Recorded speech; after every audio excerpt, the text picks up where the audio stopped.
Assalamualaikum Sobat Football United. Ada sebuah sebenarnya ini bagian dari podcast kayaknya ya. Steve McLaren, mantan asisten dari Erik ten Hag dan juga mantan asisten dari Sir Alex Ferguson ya sebelumnya. Ini memberikan situasi seperti apa sih hubungan antara Cristiano Ronaldo dengan Erik ten Hag. Sudah banyak dibahas di sosial media, termasuk juga di X ataupun juga mungkin di berbagai sosial media. Gue ingin bahas dulu apa yang dikatakan dan akan gue lihat apa sih sebenarnya yang bisa diambil pelajaran ya, dan bagaimana keadaan terutama Manchester United saat ini dan juga selanjutnya. Jadi Steve McLaren ini berkata, ada banyak situasi saya ingin kamu melakukan ini, dan ini. Itu adalah gaya kepelatihan dari Erik ten Hag. Roni, ini adalah pekerjaanmu. Ini yang dikatakan oleh Erik ten Hag. Saya pikir Manchester United menyia-nyiakan sebuah peluang besar untuk menggunakan Cristiano Ronaldo dengan tepat. Tapi saya bukan head coach-nya. Ini yang dikatakan oleh Steve McLaren. Saya tidak bisa menjadi seseorang yang membuat keputusan. Erik ten Hag memiliki filosofinya, idenya, dan dia tidak melihat Cristiano menjadi bagian dari hal tersebut. Dan itu ketika masalah dimulai. Cristiano Ronaldo tidak happy ketika dia tidak bermain karena dia memberikan segalanya yang dia lakukan di lapangan latihan. Dia berlatih seperti saya tidak pernah melihat ada pemain latihan sebelumnya, artinya sangat luar biasa. Dia merupakan seorang pemain elit di segala aspek, bahkan di tingkah lakunya. Dia akan datang sangat awal di latihan, mungkin 2 jam sebelum setiap orang akan memulai, atau 2 jam sebelum pemain lainnya datang. Dia merupakan sosok yang paling impresif ya sebagai seorang atlet yang pernah saya temui di hidup saya. Tidak semua atlet bisa melakukan segalanya seperti yang dilakukan oleh Cristiano Ronaldo. Sayangnya, filosofi dari pelatih ini berbeda dari apa yang dia rencanakan, artinya apa yang direncanakan oleh Cristiano Ronaldo.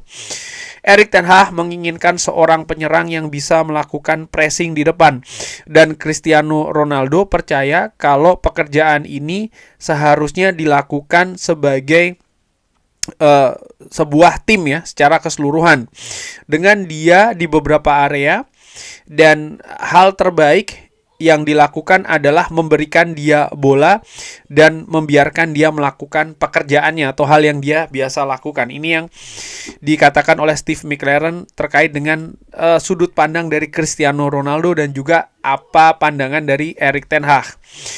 Ditambahkan yang juga banyak dikutip di berbagai sosial media, saya pernah berkata kepada Ronaldo, apa yang Erik ten Hag inginkan adalah supaya kamu untuk melakukan adalah pressing pertama, lalu melakukan lari pertama, lari kedua, mungkin lari ketiga kalau Anda menginginkannya. Jadi memang untuk melakukan pressing duluan, lalu pressing kedua dan juga pressing ketiga, lalu kembali lagi ke tengah.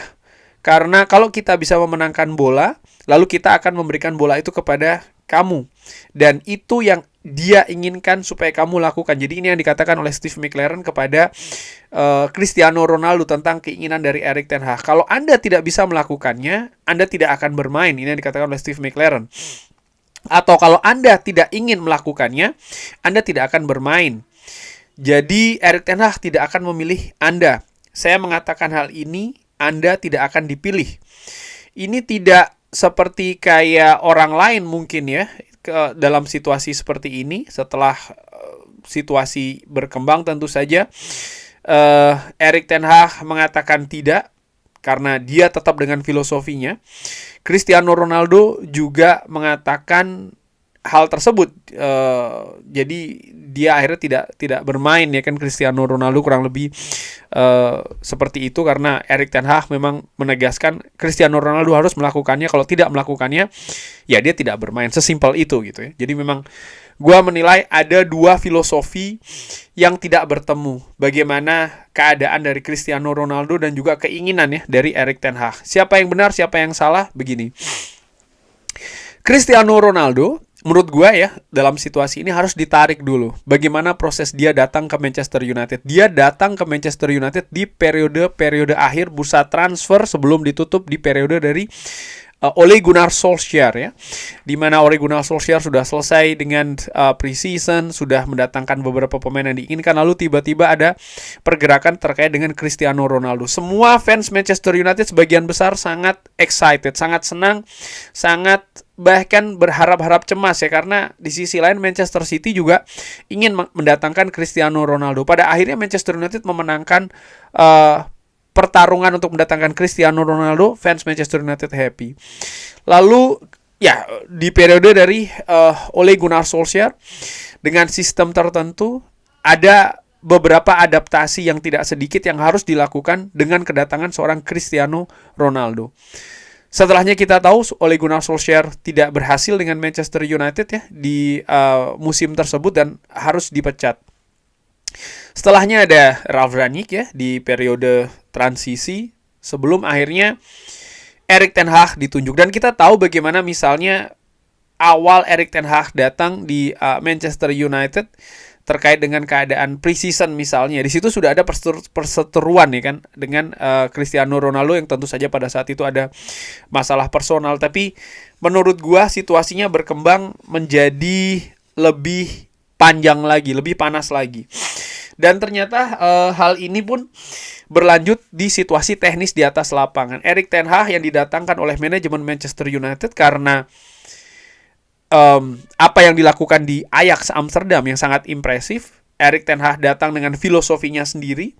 Dia ingin juga mengimplementasikan hal tersebut di Manchester United yang ternyata ada beberapa pemain yang tidak cocok dengan gaya tersebut, termasuk juga Cristiano Ronaldo.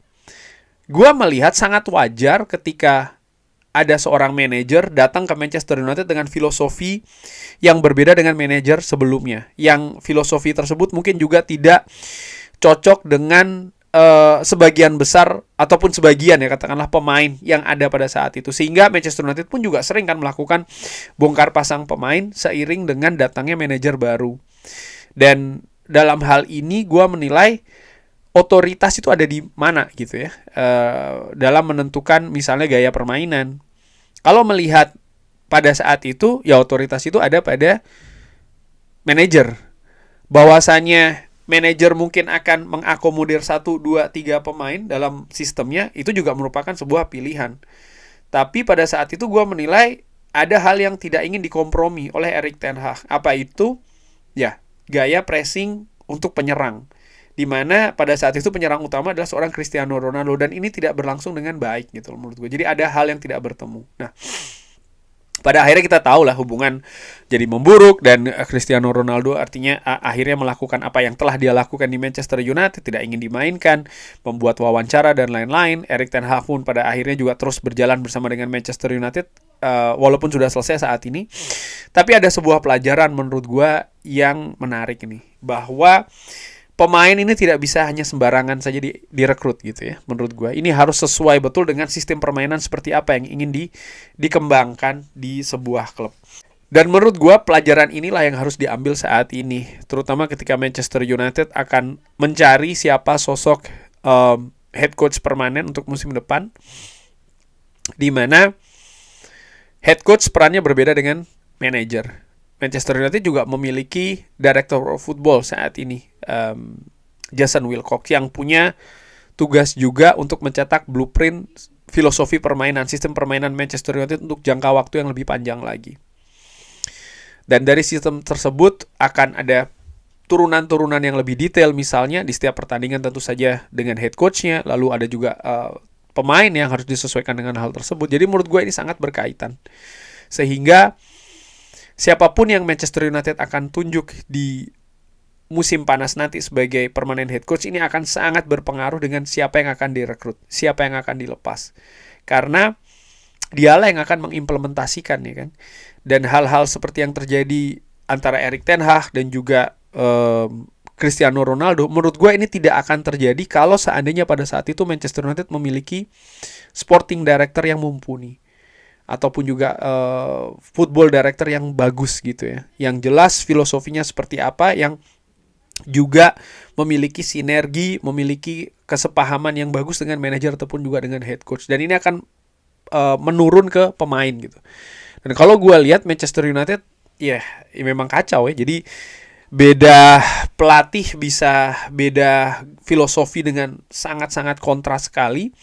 Dan ini kan pengaruhnya juga ke pemain gitu. Manchester United coba lihat di periode sebelumnya sering sekali mendatangkan pemain mahal tapi tidak dalam jangka waktu yang panjang, selesai ditransfer keluar, kerugian dan lain-lain. Gaji tinggi susah ditembus oleh klub yang mungkin ingin membeli, akhirnya terus bertahan di Manchester United sampai dengan kontraknya habis tanpa bisa dimaksimalkan secara optimal misalnya ya permainannya ataupun juga kontribusinya. Hal-hal seperti ini menurut gue sudah terjadi di periode-periode sebelumnya. Dan sebenarnya kalau dilihat dengan periode baru dari Ineos dengan Jason Wilcox-nya pun juga apa yang terjadi dengan Ruben Amorim misalnya ya, ini kan juga bukan hal yang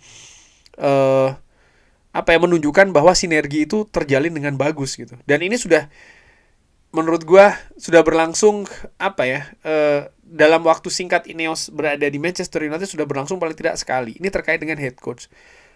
Gue juga berpikir terkait dengan pemain misalnya, karena dengan Ruben Amorim Manchester United mendatangkan beberapa pemain, Manchester United juga melepas beberapa pemain. Apakah saat ini dengan Michael Carrick dan juga seterusnya ini bisa bertahan atau tidak? Lalu bagaimana situasi di bursa transfer musim panas nanti? Menurut gue satu dan lainnya sangat berkaitan, dan Manchester United harus jelas dulu nih membuat rencananya seperti apa dan harus disiplin dengan rencana tersebut. Kalau tidak, hal-hal seperti ini ya antara Erik ten Hag dan juga Cristiano Ronaldo akan berulang lagi. Kesimpulan sih gue tidak melihat bahwa satu pihak ini betul, satu pihak yang lainnya salah gitu ya, karena ini urusan kolektif, ini tentang keputusan secara